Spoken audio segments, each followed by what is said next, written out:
Hi, everybody. Welcome to another edition of Two Opinionated, where today I'm joined by actress Jacqueline Piñol. Jacqueline, hello. Hi. Hi, everybody. Even though we've been talking for like 10 minutes off camera. We got all the juicy gossip out. That's right. That's Kidding. right. This is going to be a very quick interview because we're already done.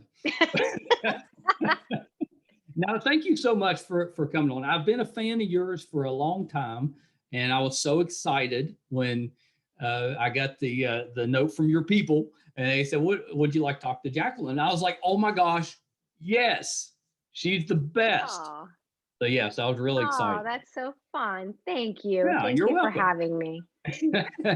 So I like to start here. What made you want to go into the entertainment business, or how did you get into that? I had a desire early on in my childhood to be on the stage. You're in school and you do the school plays, and I was in chorus, and it's something so innocent and kind of, just to fill the time of activities in school. But it turned into this need for me to constantly live in pretend world. Maybe my life wasn't that fun as a kid. Maybe it was just like not that exciting at all. I had two younger sisters. I always had to babysit them. I had a Mhm. lot of responsibility. So That's I right. felt like being other characters and getting dressed up and having dress rehearsals and singing, it just kind of lightened up my life a little bit. Yeah. And I really believe, as I've thought about it, now that I have a young son who's 5 and I see him being very interested in creative things of that nature and in performing arts, I go, that's where it starts. You just sort of like to play pretend. And Yeah. it just stuck with me. Yeah. Yeah. So I Yeah. always pursued it from the time, I think, on my first gig, if you can call it that, was this silly little cute science film. Do you remember? And I'm really dating myself. When we were in school, when I was a little kid, Yeah. we used to watch those science films on like molecules and experiments Oh and all yeah. that. And that's how we learned, ours was, with the film projector. I was gonna That's how say, old are I you am, on a guys. projector? Because that will That's date you. how old I am. I Yes, remember those yes. too. So, of course, I see this sign at school and it said looking for kids interested in making a film about molecules. And I was like, well, that's me. I mean, I was so bad at science. It was just me wanting to be in front of the camera. Let's not Yeah, kid of course. ourselves. And I got paid $50. And that was a lot of money to buy candy, That's a That was lot a of lot of money money. back then. Yes. And I did it. And then since that experience making a film, that kept me wanting to pursue opportunities. And so I just did anywhere I could. Yeah, yeah, I love that. So you were in chorus. Did you do like band? Did you do theater? Anything I like did that? orchestra. I played the violin. And it's one Oh, of those nice. things where, like, your parents like make you do things. And sorry, my dog is shaking. So there's a bit of canine noise here, but it's That's all allowed. benign. And I I played the violin against my own wishes, but my dad insisted that I needed to be a well-rounded, Right. performing arts person if I was into it. And I fought against it, but I did it. And I'm grateful. I'm grateful that my Yeah. dad pushed me to learn music because I learned to read music and it enhanced my life on the theater, on the stage, and in chorus. I had a good ear, so I was able to sight read music, and you're learning things that you don't realize are going to set you up for success later in life. So I'm glad that I had the opportunity to take part in that at school. And I always Yeah. encourage kids, when I do a lot of, I like to speak to children. And before, our COVID shutdown, I would do it in person, Right. but now I'll do it via Zoom, is speak to classrooms on inspiring children who want to pursue anything. It doesn't even have to be the arts, but it's about really just, if you really like something or it's something related to something you like, learn it, stick to Yeah. it, get really good at it, because it's just going to serve you in life. You're going to stand out. You're going to be an expert at something, even if it's a hobby. And it kind of makes your life more interesting and more fun. Yeah. I love that. Yeah, that's terrific. Can you still play the violin? I can. I'm not very good. I wish I could say I was, I'm no yo-yo ma from the cello to the violin, Well, but But yes, I love it. I can still play, and I can play the simple like skip to my Lou and Mary Had a Little Lamb and Happy Birthday. So because my son's only turning 5, I can show off and be like, look what mom can do. That's But right. but I keep it at that. Yeah. I can still do a few of those on the piano, and I am the worst piano player. But But hey, stick to yeah, your forte. that's right. It's impressing the grandkids, and that's all that really matters. Yeah, yeah, yeah. So what was your first acting job professionally? I'm trying to remember. The first thing that popped up as you're asking me, so I'm just going to say it, was working as Ricky Martin's younger sister in General Oh, Hospital. yeah. Yeah, Man, that that had to be a pretty interesting experience. I mean, Ricky Martin, come on. come on. I'm trying to remember if he had done La Vida Loca then. I don't think so. I don't Yeah. remember, to be honest. I think he had, but Well, he's it was still one of those things. Menudo, at least. He'd been through that. Yes, Yeah. because I'm Latina and I grew up, being crazy about the Latin boy bands. I was a huge Menudo fan, like beyond, like the kind that would sit and cry in front of the posters up in my Oh, room that's the when best. when they outgrew, when their voice changed and they outgrew the band, they had to leave the Yeah. group and a younger member would come in. Oh, I would cry for Miguel and Charlie and Johnny, and it was, and those are their real names. Those are my big ones. And so Ricky Martin had been in Menudo. So of course, when I booked this role, I am beside myself. And the thing is, at my age then, none of my friends, it's late high school, early college friends, none of them knew who Ricky Martin was, and they didn't care. And I'm freaking out, going, you guys don't understand. I just booked a role playing his younger sister. Yeah. Nobody cared. I think actually, now that I remember, it was like within the year La Vida Loca hits, and everyone's like, oh, you played his younger sister. I'm like, yeah, I told you so.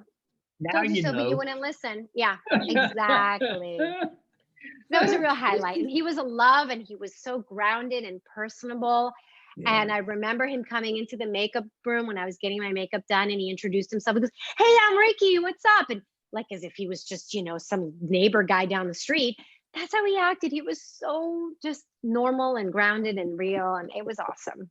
Yeah, that's terrific and pretty good for your first real introduction. That's not too bad. That's not too bad, right? Good job, Ricky. Yeah. So of course, I was left wanting more and thinking, I've got to stay in this business. I've got to pursue it. I've got to stick to it. And you've been on a few since then. You've been on a few soap operas.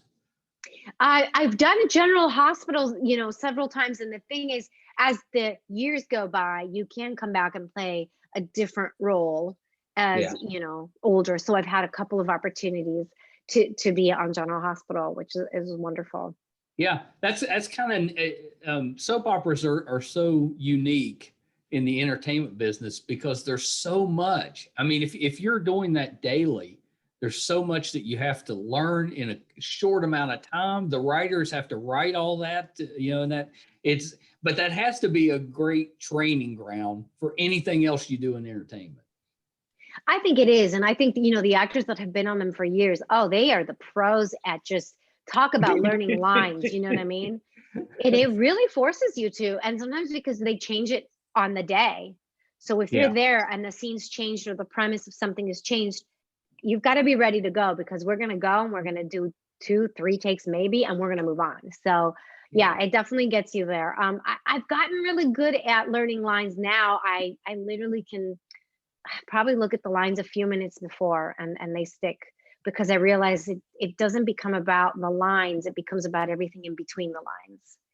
And when we really listen to each other, it makes sense what's next. It makes sense how I would respond. And so it's a real technique. It takes a lot of practice. And I've definitely always been a big believer in staying in active in acting classes and continuing to practice your craft if you're not actively working, because you get rusty, like anything, like not going to the gym. You can't have the hot bod if you're not at the gym enough, so yeah. No, that's actually really, you wouldn't know anything about that, but I'm just saying, if you weren't going to the gym every day and be having the hot bod. Thank you so much. All right, I don't have anything else. I think we're done. So I I was trying to think of the first thing that I had seen you in, or that I recalled seeing you in, and I may be completely wrong, but there was this show that I don't even remember how long it was on, but it was called Ponderosa. Were you on that? Yes, I love Ponderosa. Oh, Ponderosa. Yes. What great Was memories. was it based on Bonanza, or was it a completely separate show? So Ponderosa was actually meant to be the prequel to Bonanza, even though it was Yes. Okay. shot decades and later. And I remember I was on a show here called Resurrection Boulevard, and just as our season ended, I got a phone call that was I interested in Yeah. being on a show that shot in Australia but would air in the United States. Twist my arm. I mean, Yeah. oh yeah, sure. Rough. Fly me out to Australia to work. So, that was such a lovely experience. Also, because I made lifelong friends. The two actors that were Haas and Adam Yes. are my dearest friends, Drew Powell and Matt Carmody, who are fabulous Oh, neat. actors. Drew was on recently on this show with Michael Chiklis that just came out recently. Oh, Coyote. Yes, yes. That was really good. Yeah, he's wonderful. Oh, I gotta And look him up because I probably recognize him. you would, yeah. He was in also the show about Batman. What was it? Oh gosh, why am I blanking? Gotham? Yes. Oh.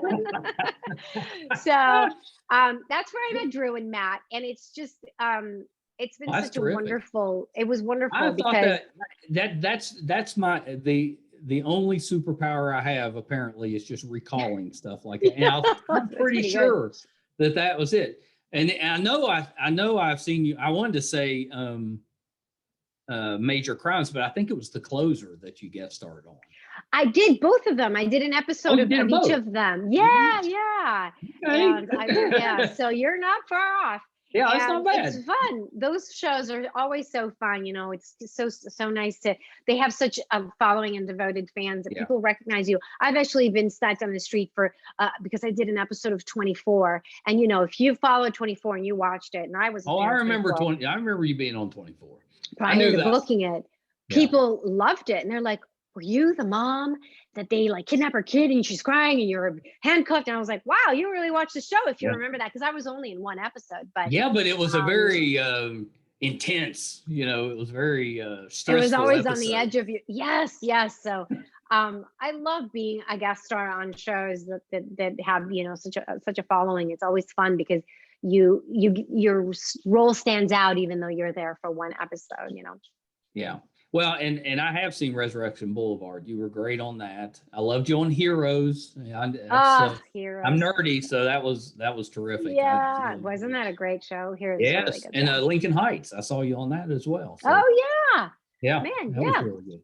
That's what I said. I've been a fan for a while. So when you showed up on Bosch, I was like, I know her. And by the way, they need to spin off your character. That's what they need to do.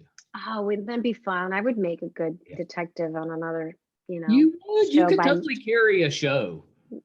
Yeah, let's go Michael Connelly out there. Let's talk to Michael.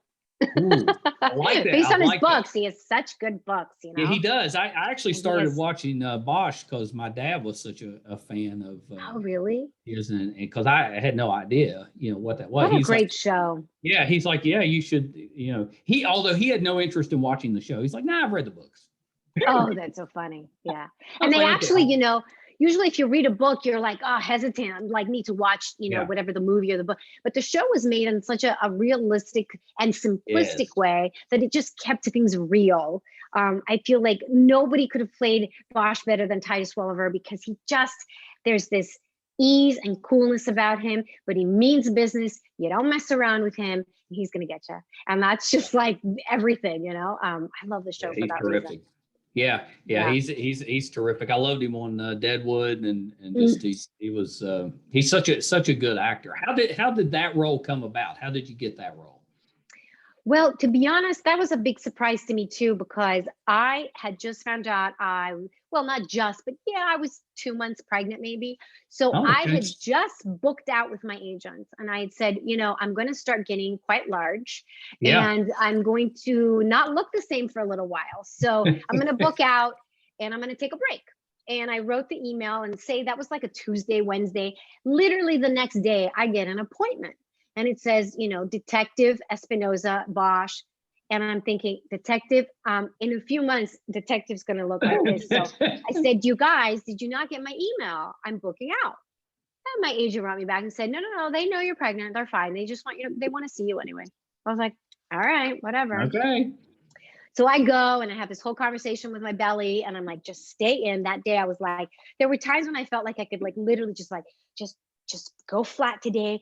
I didn't know what I was having at the time. I didn't want to know if it was a boy or girl. So I Right. would just be like, all right, kid, just stay in there. I'm going to wear these tight pants. It's just for a little bit. I'm going to button the coat because I wore a suit and I'm just going to do this audition and you're going to be all good after and we're going to go for ice cream.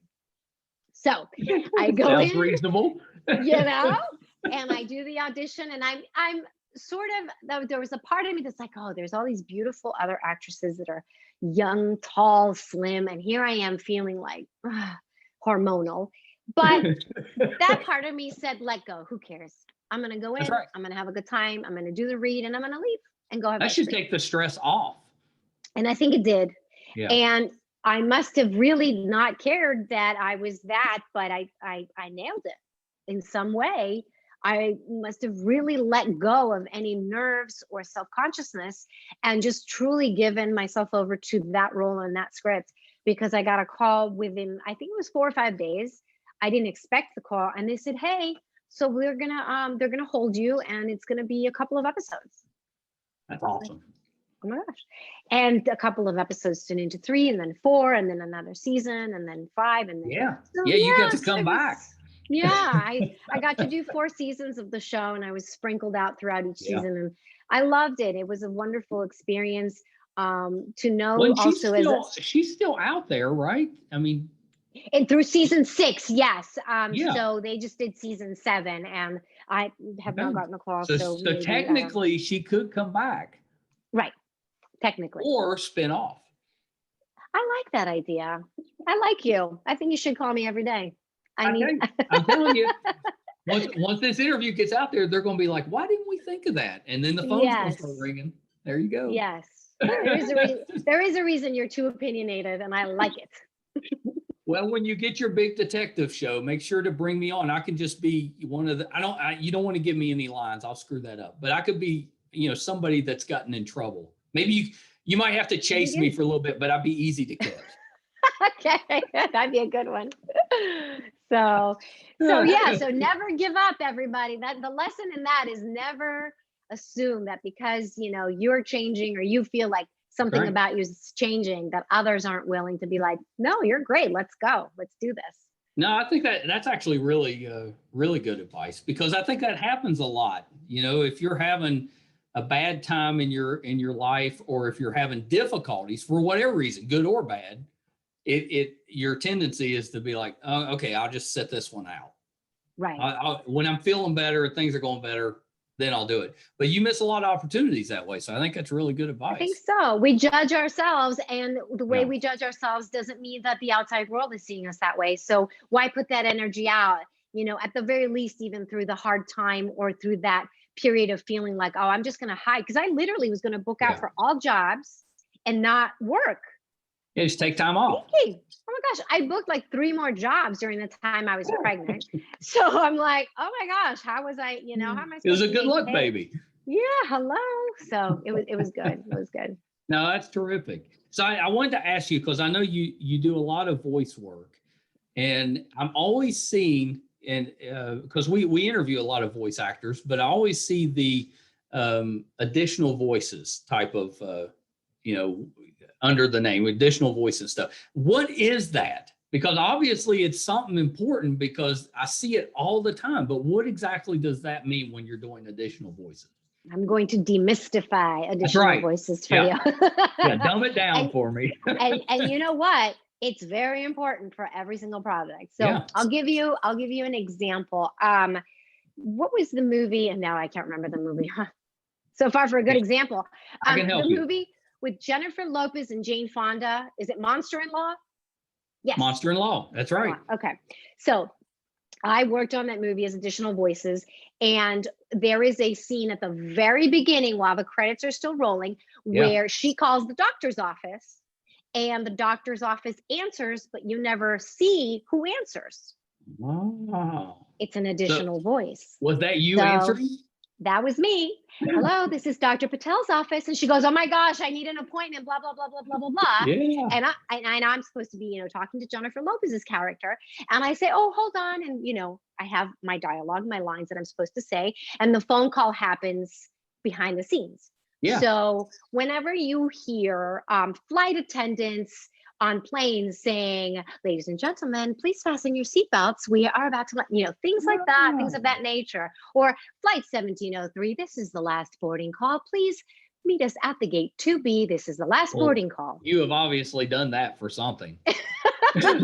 So all those voices that fill in life in a movie or a TV show have to be recorded separately by a group of voiceover actors that come onto the stage, and we go from top to bottom of a show or a film, and we have to fill all that out.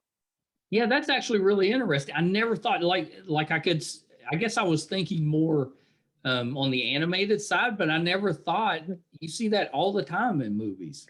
All the time. Or making an appointment or whatever it is. Yeah. And it never occurred to me that, somebody's got to do that. Right. Or when you hear somebody, screaming in the back, or, when there's traffic scenes and guys are like, hey, buddy, watch it. Somebody's got to do that because it's not really the actor in the car that's, so it's all separate. But I love that about movie making, it brings so many people onto the team. Yeah, and with really animation, cool. With animation, the additional voices would be also characters that, if it's a classroom full of kids and that you have the leads that are carrying the show, but there's other laughing and playing in the background and little things. Those are additional voices that we have to come in as voiceover actors and fill in. Yeah, I love that. So do you still have to audition for that, or do you have people once they know you, they're like, we'll just call her. Let's just bring her in for the additional voice. It depends. It's almost like 50-50. So half the time they'll be like, hey, we'd like you to come in and work on this movie and do additional voices, on such and such date. Are you available? Yes, great. Other times they're like, hey, because they're looking for specific sounds, or they need a variety of sounds from one character. What has made me lucky and what I like to, and I know I keep referring to younger generations, is because I feel now as a mom, like I have to tell everybody what to do. That's what happens. Ever since I became a mom, I'm very bossy. But I like to tell people to learn as much as you can about everything, because I learned several languages growing up. I had a good ear for languages. I learned to speak Italian and French, and Spanish was my first language. And then I learned Mandarin after college to at least have conversational. Ni hao, ma. No, I'm done. That's all I got. What has brought me a lot of work is that I'm able to then come in and do additional voices in various languages. So if there's a movie that takes place in Italy or France, and there's going to be a lot of foreign tourists and extra voices, I'm able to come in and do it in several languages, and they only have to hire. Yeah, that's amazing. What a good skill to have. Who knew? If I had planned it, it never would have worked out that way. But it was one of those things where I truly enjoyed learning languages. And when I traveled, it bothered me that I would go to other countries and I couldn't speak to the people in their language. And if they didn't know English, I just felt so stuck. And I went several times to France. I studied abroad in Paris when I was in college. I did a program there. So I just had an affinity for that. I wanted to speak more. And as a kid, this is really dumb, but I would stress thinking, how will I travel the world and I get to speak every language? What am I going to do? And I would sit there and think like Hungarian and Russian. And what if I go to Czechoslovakia? What do they speak there? Like, it was so silly of me. I mean, it's just, Yeah, but it paid off. it planted a seed that I needed to at Yeah. least learn the languages that would help me get around in the world, more So did often you than not. just do that on your own? I mean, just like a program on your own? You didn't like go and actually take a class, you just kind of learned it on your own? The French was because I was minoring in French. I did do a study Right. abroad through the university. I went to LMU, Loyola Marymount University. Yeah. But the Italian, I just no, I enrolled at Santa Monica College, and I just took classes, whenever I could at night. And then with Mandarin, I just enrolled in a program in Beijing. And I bought a Ah. ticket and I was like, I'm gonna just fly it myself. My family thought I was crazy. They're like, you're going to China, you don't know anybody there, and you're just gonna go. And I was like, yeah, they offer, student housing, and you just pay for the program and you go to class every day. So I did a 2-month Mandarin immersion program in Beijing, and then I stayed longer and traveled throughout China. It was wonderful. It was another Yeah, world. that's awesome. So my my wife works for Live Nation, and so in 2008, Ooh. she spent a month in Beijing for the Olympics. So, but before she went, we had that whatever, the learning on tape, playing in the car, just non-stop. So by the time she left, all of us could speak some Mandarin, and So fun. unfortunately, it's all gone for me. I remember Yeah. the one word. That's it, because it's been 13 years ago. But it is possible to learn different languages, and I think you can do it, or people can do it fairly easily. But it's another thing to actually retain that knowledge over the years. So that's Yeah, impressive. you got to stick with it. You got to use it. You really do have to use it and listen to. I listen to a lot of music and radio in the foreign languages, because Yeah. that's the way I can retain a lot of it. And I Yeah. read. I do like to read in French and Italian quite a bit. So Yeah, that's amazing that you're actually fun. reading in the language. I couldn't even imagine. I'd pick up a book and be like, what? Yeah. Well, Spanish was great. my first language, so I think that was the foundation. I think when you learn one Romance Mhm. language and then you have English, it really is a lot easier to learn the rest of them. Right. And I they're have all heard. really similar. Yeah, I have heard So, that. yes, So I have talked to you about video games because let's do it. you've Oh, done yes. some really nerdy ones, which is pretty cool with that. But the big one, I think, were the 2 Spider-Man games. So you got to play Miles Morales' mom, right? Yeah. So how did that come about? How it was Rio, right? Is that right? Rio Morales. Yes. Rio Morales. And I'll tell you, I don't really play video games because I know I'll get addicted, but all the kids do. So I watch them all the time. And those games were really good because there was a lot of story. It was almost like watching a movie. And your character, very very strong-willed woman, and I love the way that they had her parenting Miles, which was really great. So I'm just curious how you got the role and what your thoughts were about the how the character was kind of portrayed. First of all, I have to say it's been one of the greatest joys of mine in my career to play this character. And I guess it's also because of the timing. Again, Right. this is one of those roles that I booked literally after, like, days after giving birth. I'm showing up at the audition and Wow. I'm just like, ah, I'm so out of it. I look terrible and I'm trying to look good. But the scene that was given to me was a really emotional, touching scene for the first Yeah. game. And I must have just gone in there and been so connected to being a mom that I didn't have to reach for anything. It just That's lived awesome. in me. Yeah. So that was one of those jobs I was telling you earlier that I booked, that I had been leading up to during my pregnancy and then after. And from then on, it was just a matter of channeling the writing and filling in Rio Morales through me. So I felt very close to her, to that relationship, having a son. Man, it was everything. And Najee, who plays Miles Morales, Yeah. he's just a love, and he was caring and kind, and he would kid around and call me, "Hey, mama." And there was something in that when you establish a chemistry with an Yeah. actor on a set like that, that you really, there's an extension of you that feels protective of them, that wants the best for them, that wants Right. them to succeed and take care and be good, and so we established that early on. So by the time the second game comes around and it's Miles Morales, we had this beautiful rapport and relationship. And then the writers gave us gold, really. It was good I'm writing. so happy. Yeah. Right. And like you said, it's like watching a movie. And, you know, I wasn't a big video game player until I'm now in the video games. And of course, I'm going to play games. Got And to now. now I can't tell my husband not to play video games and my son because, I mean, you know, they're like, well, you work in them. So, you know, I'm going to get the stink eye at home.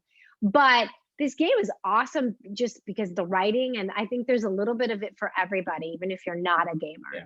So Well, and I'm very you could pleased. really tell the chemistry between you and your son in the video game. It's I mean, you can feel it, which is really weird because you're watching kind of an animated, you know, type of game, and you're like, what? Right. But I was kind of getting into it. You know, I was Right. invested in the story. That's why, I mean, Marvel Games, Insomniac Games, I mean, they did a great job with this. Yeah. And I'm not just saying that because I'm in the game. I really didn't know, you know, you work on a project 2 years, you give it your all each and every day that you're there, that you're doing the work, but it's all feels fragmented and it's all done in parts, and you take breaks, and then you see this magic that they put together come to life. And I feel like it's the writers and the animators and, you know, the art directors that you just brought this beautiful story to life. And I was just floored when I watched it for the first time. Yeah, that's amazing. What was the first video game you worked on? The very first game that was motion capture and an actual character was Quantum Break. Quantum Break, yeah. Yeah. And that was also a cool game. Yeah. Yeah, that was a beautiful journey, really, really different. But it's neat to see how these games are bringing about movie-like and television-like, not only stories, but the visuals. So I think they just become more engaging, and people want more. They want it to continue. They want to go elsewhere with the story. It's not just about let's get the bad guy and shoot here and shoot there, you know. That's right. That's the games I grew up on, basically. Right, yeah. Or, you know, the little Pac-Man, just eat all the dots. That's what I always tell the kids. If you give me an Atari controller, then we'll talk. Yeah. Then you'll see. Right. But nowadays, I mean, they have photo mode. There's this new feature, you know, with the PS5 photo mode. Beautiful. I've seen, you know, gamers and fans post these beautiful images of the game through their own photo mode. So it's like their own screen capture of what they want while they're playing. And I just love that. Yeah. It's just amazing the technology today. It's unreal. It definitely beats like Space Invaders and Missile Command and Pac-Man. Hubert. I like Hubert. Really dating myself now. Really dating myself. I did like Hubert. I'll say this: we used to play all those games at the skate arena. You don't see a whole lot of skate arenas anymore, too. So you go there and get to skate and, you know, do your whatever the video game, you know, they had. Right. Super Mario Brothers. That was Super Mario Brothers, really good. So my daughter said to make sure that I mentioned Uncharted 3 because you did a little bit of work on that, and that's her favorite game. Yeah. Oh, no way. Yeah, she loves that game. Well, she loved all three of them, but that was her favorite. So she said just to bring it up because I know you did a little bit of work on that. So I did. And you know what's interesting about that one is that one for me was one of my first ones because I did additional voices. Yeah. Oh, there you go. So that one was just like additional voices, authenticity with the accent, because there was a lot of Spanish speakers in some of the scenes, and they wanted us to bring in a Colombian accent. And my families have Colombian, so I was able to, you know, bring that to the game. So it's always interesting. That's why I feel like we're all so unique and we all have skills that even if someone else has the same skill, the way that we deliver it, just being ourselves and being who we are in what we do is what's going to get us the opportunities we get, you know? That's why I'm always about encouraging people to do what they love, to stick to it, to do more of it, and to find new opportunities and explore, because you just never know what might land you a big adventure in life. I love that philosophy. That is absolutely terrific. I wonder if you can do a West Virginia accent, because if I had to pick, that's probably the one thing holding me back. Let me turn this down. Do you mind? Somebody left the computer on in the house. Oh yeah, we don't want that. Somebody meaning a guy, not a 5-year-old. No. No. But what's West Virginia accent like? Me. That's Really? But this is it. it's very slight though. It's almost like not quite Southern at all. No, But no, there's it's not, it doesn't have that big of a draw. no, it's a tinge of I might have been to the South, but I'm not in the South. I like that. Yeah. All right, maybe you could do it. I guess. I guess. Maybe you could do it. I guess. Yeah, that's, oh my gosh, that's pretty good. That's pretty All right, good. yeah. Yeah. Yeah, I like I would that. I would just need to listen to your voice. Like I literally could listen for a couple minutes and I could just copy the accent and do it exactly. Amazing. Yeah, that's actually really amazing. So, okay, before I forget, you've got or just recently started a podcast of your own. I know. Can you believe it? It's amazing. I love that, and so I wanted to let you talk a little bit about it. You know, what's the podcast about? You know, what made you want to do that? So the podcast, the idea for the podcast portion of it comes from the fact that I shot a documentary series that is right now in editing, based on dog rescue in the United States. Oh, so I became great. very moved by all of the dogs that I wasn't able to adopt when I adopted my own.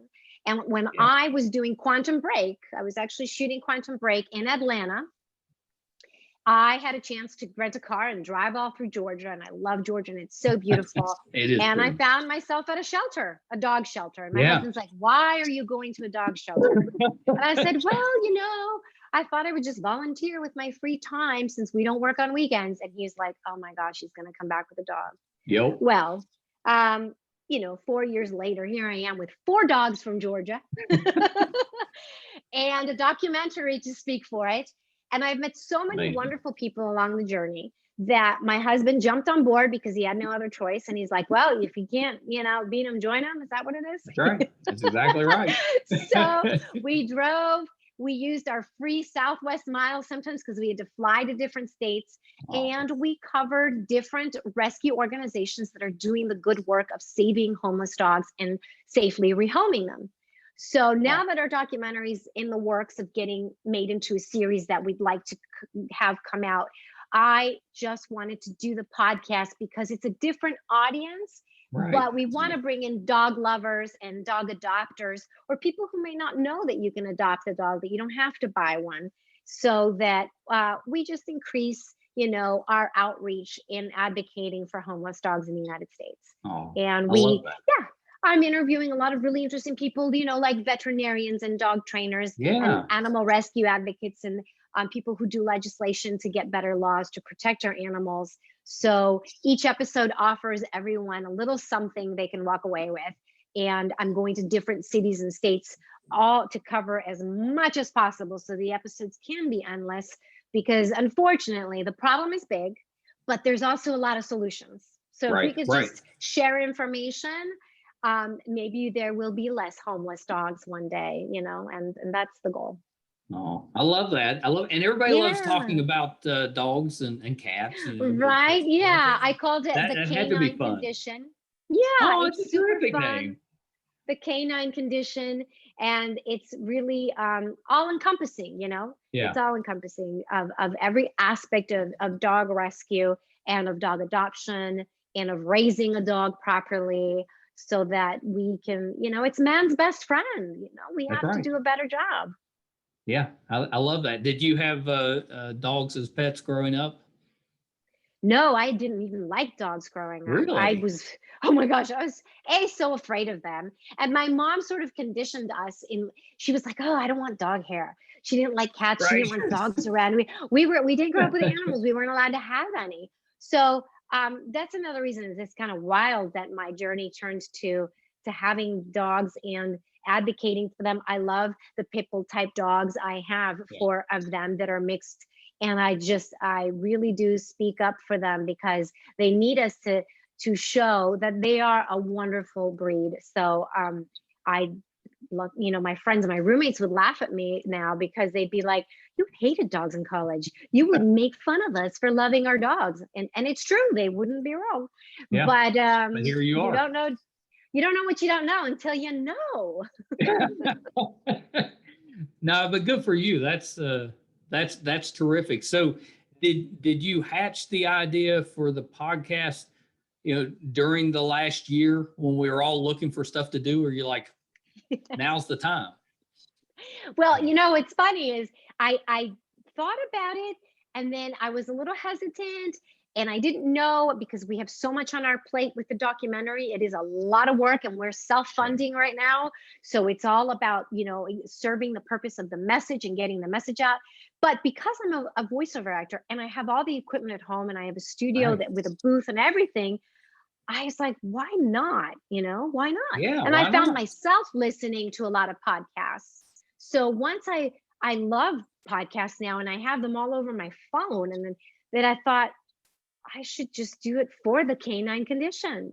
Absolutely, you should. So yeah, so we started and we just launched, a few weeks back. We have 5 episodes out, and every Monday we'll be releasing a new episode.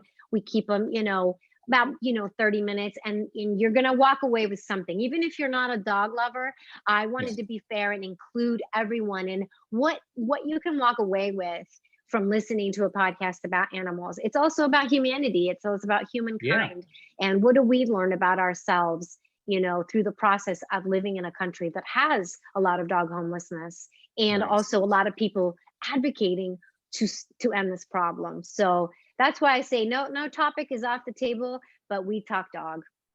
I absolutely love that. Good for you. Thank See, you. there you go. I could have been out there helping people with our podcast, and I'm just out there running my mouth. You're out there saving You're dogs. just gossiping, but Making it's it. good. I am. But we want the gossip. We need the fun, the light, the escape, escape from reality. There's that goofball again, just running on. He could be out there saving dogs. Don't worry. Just send the dog savers to the Canine Condition after That's right. they've listened to Two That's right. Opinionated. Well, so is it audio only, or is it audio and video? It's audio only, because Yep. it's sort of what I envisioned it as, is really a partner broadcast to the documentary series, which is also called The Canine Condition. Yeah. And with that, we hope to get it out in short episodes. They're about 10 to 15-minute episodes, and each one of the documentary episodes is based on one organization who we visited.